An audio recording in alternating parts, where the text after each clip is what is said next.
Olá! Estamos começando mais uma High Class. É isso aí, mais uma semaninha, mais um vídeo novo pra vocês.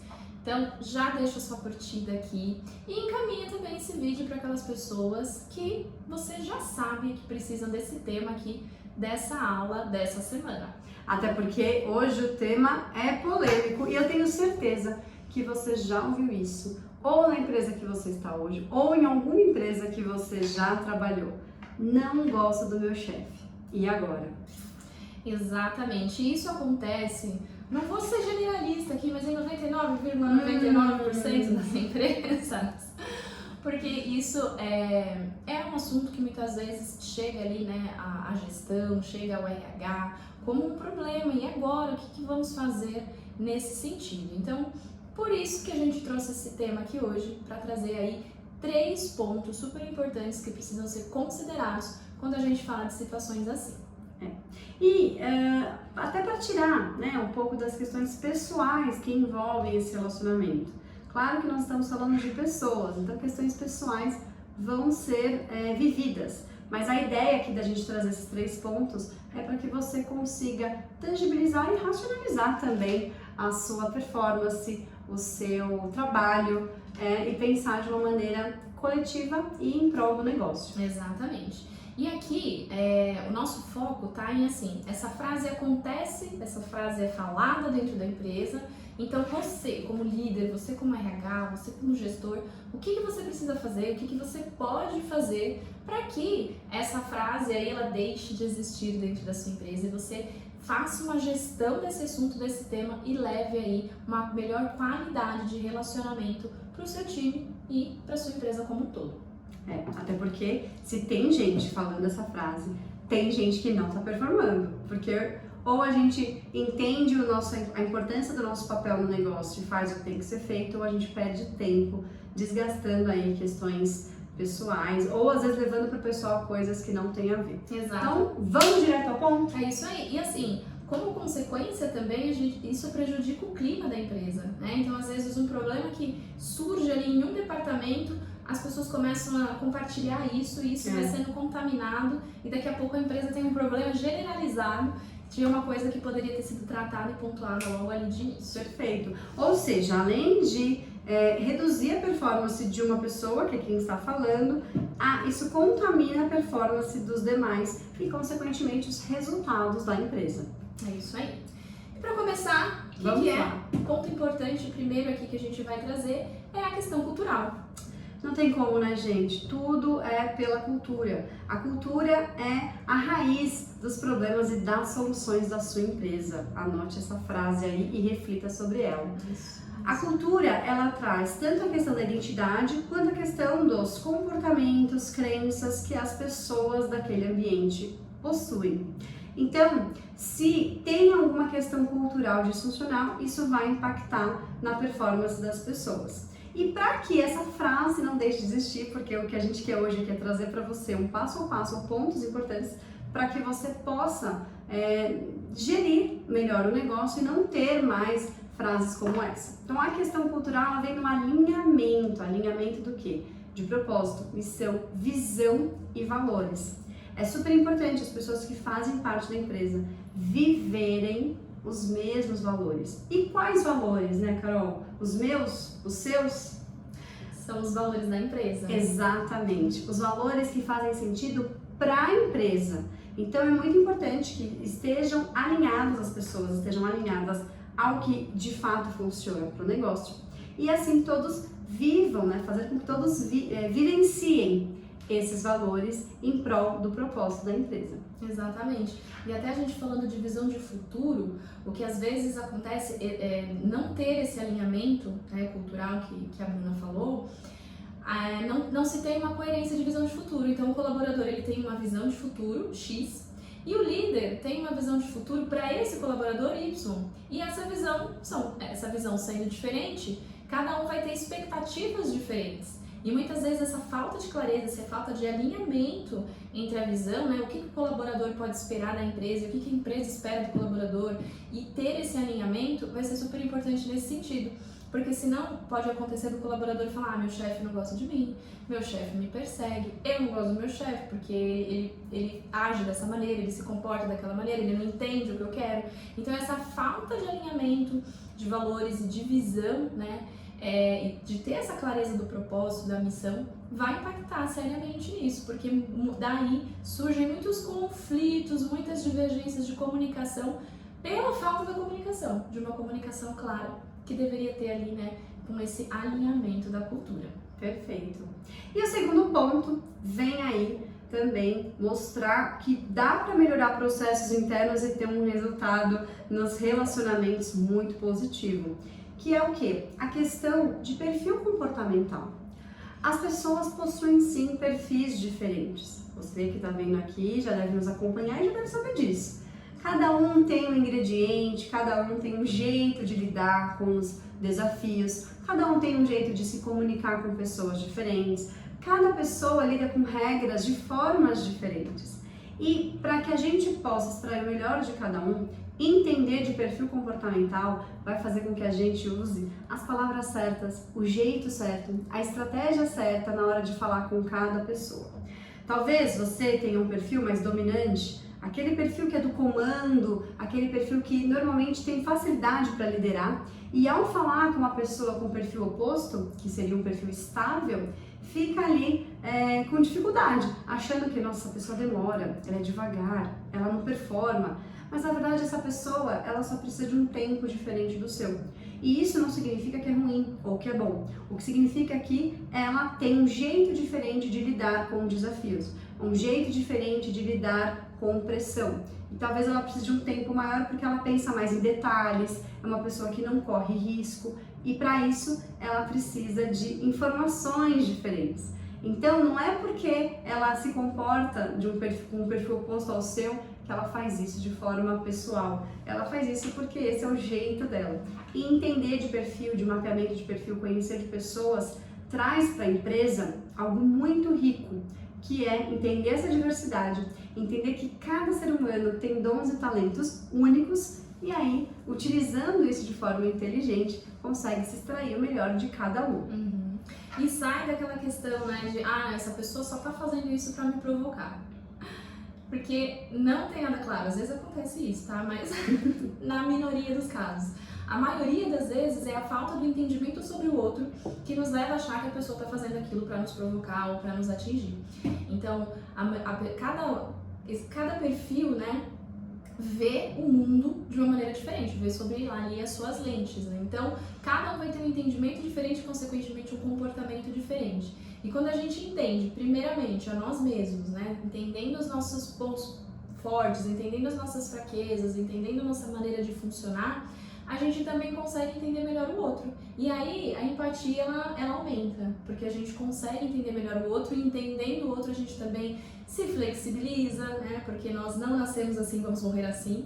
A gente tem essa habilidade de nos adaptarmos. Então, fazer uso de uma maneira intencional dessa habilidade vai nos ajudar a ter melhores relacionamentos. E com isso, entender, poxa, meu liderado age dessa forma, o meu líder age dessa forma, por quê? Porque ele é dominante, porque ele é estável, porque ele é conforme, né? Ele me cobra, não porque ele é chato, ele me cobra porque é o papel dele cobrar, porque tá dentro da responsabilidade dele fazer isso, né? Então, e porque é um talento dele, porque se não existisse cobrança, não existiria resultado. Então, dentro dessa diversidade de perfis, quando a gente junta cada pecinha, a gente tem um resultado muito melhor. E uma coisa super importante, não basta só você fazer o mapeamento das pessoas, pegar esses relatórios e guardar numa gaveta, né, Carol? Isso acontece muito. As empresas investem caro em mapeamentos como esse. É necessário também alguém capacitado para fazer uma devolutiva para vocês, para que vocês saibam, para que vocês entendam, não só do de vocês, mas do de todos. E como que todos podem contribuir de uma forma ainda melhor para o negócio? Então, com uma consultoria especializada, a High Excellence pode fazer isso por você também. Você consegue trazer clareza, conhecimento e fazer com que as pessoas utilizem essa ferramenta no dia a dia. Porque uma coisa é muito fácil, você identificar o perfil de alguém com mapeamento é muito fácil, né, Carol? Sim. E no dia a dia, quando um cliente novo aparece, por exemplo, ou quando um colaborador novo entra, como identificar o perfil dele sem precisar fazer um mapeamento de perfil? É possível. Com observação, com conhecimento, é possível você ter ali uma ideia de qual é o perfil da pessoa, pelo menos o perfil mais predominante naquela pessoa. E usando as ferramentas, as técnicas certas que uma consultoria pode te promover, pode te levar, você vai conseguir usufruir dessa informação, desse conhecimento em prol do negócio. Exatamente. E usar as ferramentas ao favor, né? Nós temos inúmeras ferramentas para nos ajudar, facilitar, desenvolver as pessoas. Então, fazer uso dessas ferramentas é essencial para que a gente consiga avançar os níveis de crescimento, de performance dentro da empresa. E vamos agora para o terceiro ponto, que eu tenho certeza que você já pode ter subestimado isso que a gente vai falar, mas agora você vai entender a importância que isso tem, que é o quê? Uma descrição de cargo. Mas Bruna, eu já sei o que eu tenho que fazer. Carol, meu funcionário já sabe o que tem que fazer. Será que ele sabe? Será que isso não está na sua mente, na sua cabeça, no seu campo de ideias? Por que a gente está falando disso? Uma descrição de cargos elaborada, estruturada, vai trazer a informação bem clara ali do que a pessoa é responsável, do que aquele cargo, na verdade, é responsável. Então, quando você coloca no papel, fica tudo muito claro. Ela é responsável, por exemplo, pela contagem de material, pela emissão de nota fiscal, pela emissão de relatórios, pela venda, pela prospecção de cliente, enfim, todas as etapas do trabalho dela, ou seja, tudo o que ela tem que fazer deve estar documentado. Com isso documentado, fica muito mais fácil de você explicar sobre as atividades que ela tem que fazer, do que você espera dela e do que ela tem que esperar também, né, da empresa. Então, o que ela tem que atender a empresa e o que a empresa espera dela. Já está tudo documentado. Além disso, quando você quiser ou quando você for fazer uma avaliação dessa pessoa, você tem ali requisitos tangíveis para poder mensurar a performance dessa pessoa naquele determinado cargo. Exatamente. E aí a gente acaba com aquelas questões de mas isso é minha responsabilidade e não é, eu ganho pra isso, eu não ganho, ou lá vem meu chefe de novo pedir mais coisas pra mim, eu já tô atolado de função e ele vem me trazer mais coisas, e isso também prejudica esse relacionamento, e aí a gente começa a ter essas situações, já não gosto do meu chefe. Mas eu não gosto por quê? Porque ele está me fazendo uma solicitação que é pertinente ao meu cargo. Então, né, eu tenho que ressignificar esse sentimento aí, porque ele não é coerente. Então, quanto mais clareza se tiver de quais são as responsabilidades e do que se espera de cada um, quando a gente fala de metas, quando a gente fala de indicadores ali de resultado, ter clareza e ter isso pactuado, ter isso claro, alinhado, vai diminuir essas situações de ter esses conflitos, esses atritos entre liderança e liderado. Então, quanto mais clareza, quanto mais alinhamento tiver, melhor vai ser o resultado, melhor vai ser a performance, porque isso impacta na performance, né? Quando você tem um colaborador que chega ali, que está entusiasmado, que tem clareza do que faz, que está conectado com o propósito, que sabe exatamente qual que é a importância dele para o negócio todo acontecer, ele tem uma performance muito maior do que um colaborador que não vive isso, que está ali emburrado, que está ali se sentindo mal, que está ali não querendo estar, né? A performance dele vai ser proporcional a esse sentimento. E isso alinhado desde o início impede muitas questões futuras, como por exemplo, às vezes a pessoa ela não entende que uma função, uma operação ali simples, né?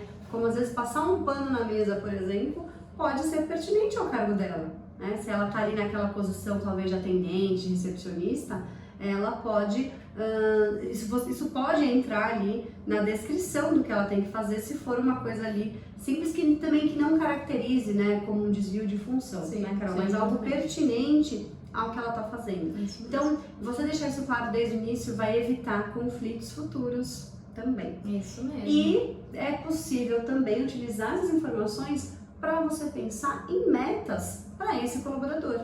É muito comum as empresas darem metas para os funcionários apenas de faturamento ou de vendas. E aí quem não é dessa área, às vezes pode se sentir um pouco mal com isso, achando que só o reconhecimento só vai para quem vende ou só para quem faz faturamento, e na verdade não é assim, pois toda empresa ganha quando as vendas crescem. Então, você ter ali a descrição das responsabilidades, vai ser possível também você pensar em metas de performance para essa pessoa. Por exemplo, se ela tem que atender 5 pessoas, se ela faz atendimento ao cliente para tirar dúvidas, alguma coisa relacionada a qual qualidade que ela está esclarecendo essas informações. Isso pode ser medido. Ou se ela emite relatórios, emite notas, a quantidade de emissão de documentos que ela tem que fazer por dia, um outro exemplo. Exatamente. Então, definir isso, ter essa clareza, comunicar, verificar se a pessoa entendeu, isso é responsabilidade do líder também, verificar se as informações foram entendidas, acompanhar, orientar, tudo isso vai fazer parte desse processo para ter relacionamentos saudáveis entre os colaboradores. Eu não preciso ser melhor amigo do meu líder, também não preciso ser o melhor amigo do meu liderado, mas precisa se existir um respeito, precisa se existir uma coerência para que as coisas funcionem dentro da empresa e de uma maneira saudável, de uma maneira sinérgica, para que se conquiste os resultados que são esperados aí. E aí eu vou acrescentar um ponto aqui, o feedback. Super importante ter essa realização de feedbacks, tanto feedbacks informais, que é aquele que você chama a pessoa para tomar um café ali, você pontua algo, você valida algo, né, ou orienta sobre algo que precisa ser melhorado, quanto os feedbacks formais, que acontecem periodicamente, né, cada empresa tem a sua política, mas usar essa ferramenta também vai contribuir muito para isso, para trazer luz sobre a relação com cada colaborador, como é que está esse relacionamento, o quanto eles reconhecem a liderança como liderança e quanto os líderes têm sido influência para os liderados. Então, essa ferramenta vai contribuir muito também para trazer melhorias aí para os relacionamentos dentro da empresa. Lembrando que o feedback é hora de você reconhecer os comportamentos adequados e orientar os comportamentos que não estão adequados ao negócio. Então não é só o momento de chamar a atenção, puxar de orelha. É hora do quê? De você reconhecer tudo aquilo que tem sido feito pela pessoa. E se preparar também, porque você deve associar aos fatos do que vem acontecendo, para que não fique algo no campo das ideias ou dos sentimentos. Então, percebi naquela ação, naquele momento, naquele dia, naquela circunstância, o comportamento XYZ. Esse comportamento foi bom, foi legal, foi aprovado? Valide, reconheça o que o colaborador fez, reconheça como ele se comportou. Isso é importante. É dessa forma que a gente educa e transforma as pessoas na nossa empresa. Não é chamando atenção. Chamando atenção das coisas ruins, a gente muitas vezes só desmotiva a pessoa. Então, reconhecendo o que ela fez de bom é que você vai fortalecer os comportamentos que ela deve seguir, tá? E orientando os comportamentos que não estão adequados é muito importante também. Então, claro que sempre com educação, com respeito, né? É uma troca, lembre-se disso. Mas trazendo também luz à situação ali. E falando, né? E mostrando ali qual é o jeito mais adequado de se comportar. Então é isso. Então trouxemos aqui 4 pontos para vocês colocarem em prática aí na sua empresa, aí com a sua liderança. Trabalhar isso na liderança, desenvolver isso para que sejam construídos relacionamentos mais saudáveis entre liderados e líderes e, consequentemente, melhorar a performance dentro da sua empresa. É isso aí. Se você gostou desse vídeo, deixe seu comentário aqui pra gente, escreva aí quais foram as percepções que você teve, os aprendizados e não esquece, deixe seu like também. É isso aí e até o próximo vídeo. É isso aí. Tchau, tchau!